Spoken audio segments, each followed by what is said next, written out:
much for inviting me. I had been asked to speak before a Rotary Club that met at the country club down near the Rio Grande Inn. So I looked out in the audience, they were eating and so forth, and I looked and I saw two of my University of New Mexico professors. And so when I got up to speak, I said, man, it's great to see two of my former instructors at UNM. I said, the last time you saw me, I was just a number up in, a class of 550. And I said, I want to publicly thank you for trying to teach me the truth. However, a lot of what you taught me is incorrect, so I'm going to return the favor. I took genetics. And I said, we were breeding Drosophila, the fruit fly, trying to get something other than a fruit fly. And I said, we would zap it with radiation and baby powder, underarm deodorant, ballpoint, or a ball peen hammer, anything to get a mutation or a change. Not once did we ever get anything other than a fruit fly. I said it might have been a cross-eyed fruit fly, a ball-headed fruit fly, but it was still a fruit fly. Never once in the animal kingdom or plant either has a transitional fossil ever show anything that will show macroevolution. Really, I should start out by telling you, what am I doing here tonight? It says Noah's Ark was found in Pennsylvania.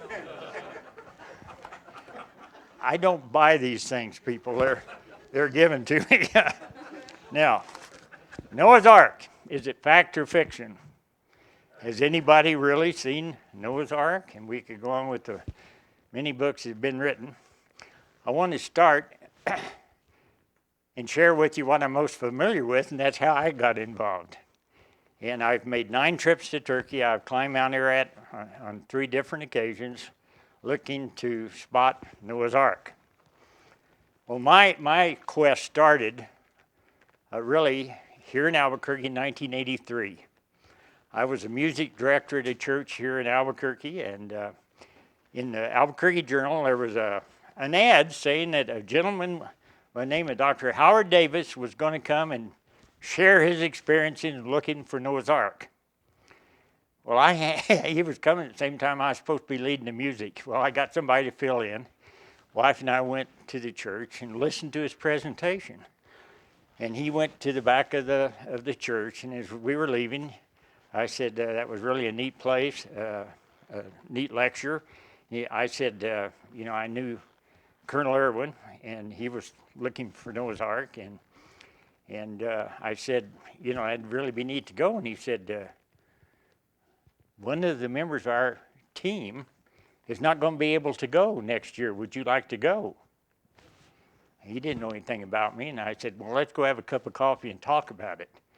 Man, I got all excited and he said, I'd like you to meet the other team members, which we did at Artesia Community College at that time, and he said, we'd like you to go. That was the expedition in 1984.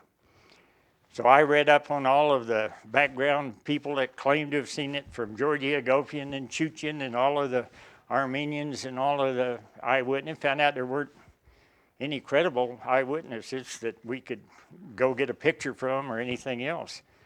And so what if you were offered the opportunity to go? I was just like floating in a hot air balloon until I realized that they told me Mount Ararat is 17,000 feet high. That kind of cooled me off a little. Then they said there's a permanent glacier there, a series of ice caps, that are about 23 square miles around, that's always there. Well, that kind of let the air out a little bit, and then they said, temperature drops 40 below zero. When he said 70-mile-an-hour wind, that didn't bother me because I'm from Albuquerque, New Mexico, but, So, anyway, we arranged to go. I got to Istanbul, Turkey, the western end, and everybody started calling me JR. And I couldn't figure out why well, I had a Stetson and my cowboy boots I always wear. I climbed Mount Ararat on 2 occasions as far as we can in cowboy boots. They know me. A little crazy, but they know me. And Dallas was their favorite television program at that time. So they said, "You're from Texas, JR." I said, "No, I'm from New Mexico." "You're from Texas." I said, "No, I'm from New Mexico." They love anything cowboys or the West. So finally I said, "Yeah, Texas." And went on, Terry. And so anyway, we went to the very eastern end of Turkey. It's where Mount Ararat's located in the northeast corner. And so we made a climb, not knowing where to go, just hoping that we could spot something that looked like the ark coming out of the mountain. Then we got up and we had a storm, and everybody was down, and I had taken some dehydrated chili, Terry, from here, but it gave us so much energy that they wanted me to come every trip because I'd have dehydrated hot chili and all this kind of stuff. Anyway, we didn't find it. So we were trying to get more information, and in 1985, I was in my office here. I was an optometrist, and my first early morning patient came in, and I had some of these pictures up on the wall, and they said, "Is that Kilimanjaro?" And I said, "No, that's Mount Ararat." And the guy said, "Well, is that where the Ark of Noah is supposed to have rested?" And I said, "Yeah, that's what the Bible says, and I believe what the Bible says." He said, "Well, that's funny. We had a guy here a couple of weeks ago tell about being taken to Noah's Ark." So I don't know what I did the rest of the day. Found out that I don't know what kind of prescriptions I gave, because we really have an eyewitness that we can check that, the validity of this. And found out his name was Ed Davis. Now, Ed Davis, he could have lived anywhere in the world. Guess where he was living? Behind Rio Grande High School. I found out his name and got him on the phone. I introduced myself and I said, "Mr. Davis," I said, "I'm Don Shockey and I'm looking for the Ark. I recently got back, and they tell me you were taken to the Ark and actually saw it. Did you really see the Ark?" And he said, "I don't know. It didn't have a sign on it that said so." But I don't know what such a big boat's doing that high on the mountain. And I said, "Mr. Davis, can I come and interview you? And what are you thinking? Is he real? Is this a fabricated story?" And he started telling that he was stationed in Hamadan, Iran, World War II. He was with the Army Corps of Engineers, and they were using local drivers to drive supplies into Russia to fight the Germans. And there was a local Kurdish family that he befriended.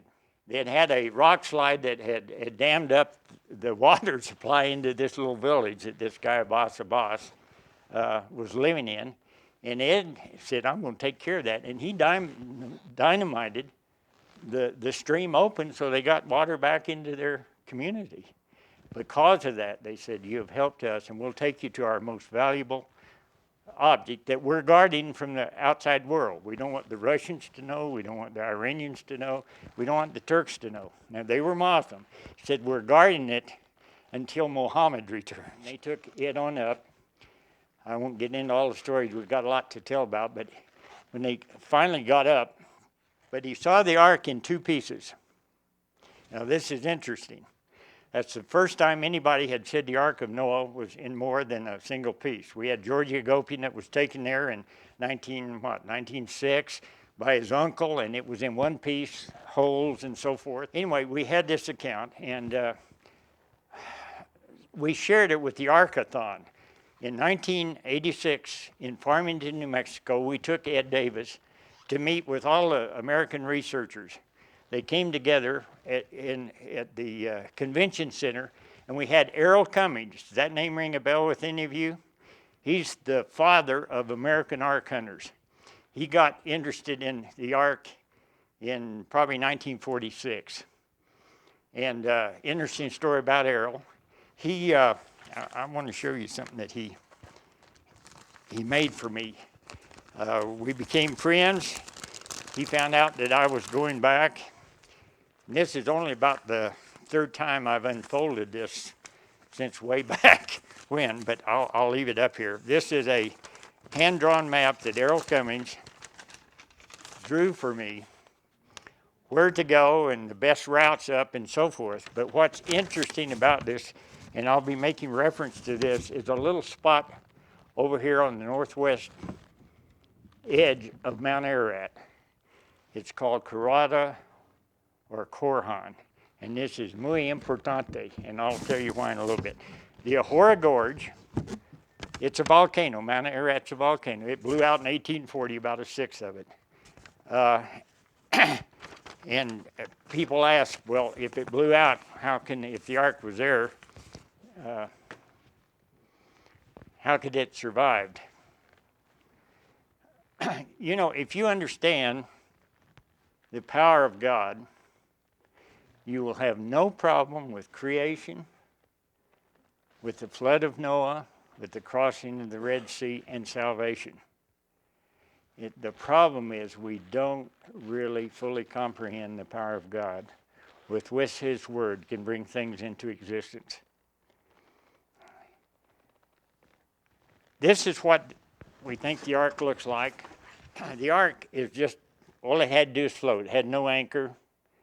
It didn't have a rudder, didn't have a sail. What was the purpose of the ark? The Bible tells us to preserve life, right?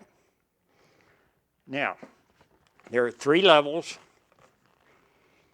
Then on the top, not all the way down, is a superstructure, which according to Abbas and others, is where Noah and his family stayed.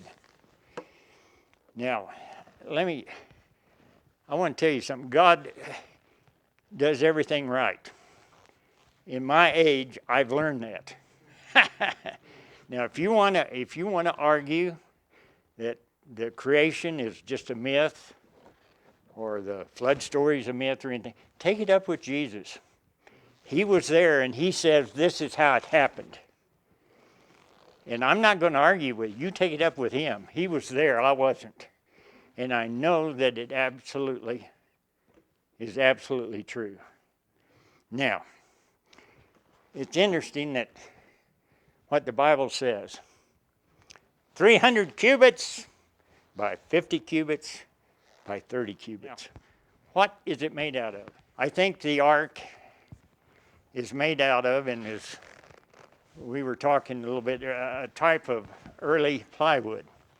And I want to share this. This is called Paralam, but I want to tell you, I was at a conference in Dallas, Texas, and the second day of the conference, there was a Dr. Weinstein came up, and he said, Dr. Shockey, I understand you're looking for Noah's Ark. I said, yeah, I'm one of those guys looking to verify Noah's Ark. He said, may I ask you some questions?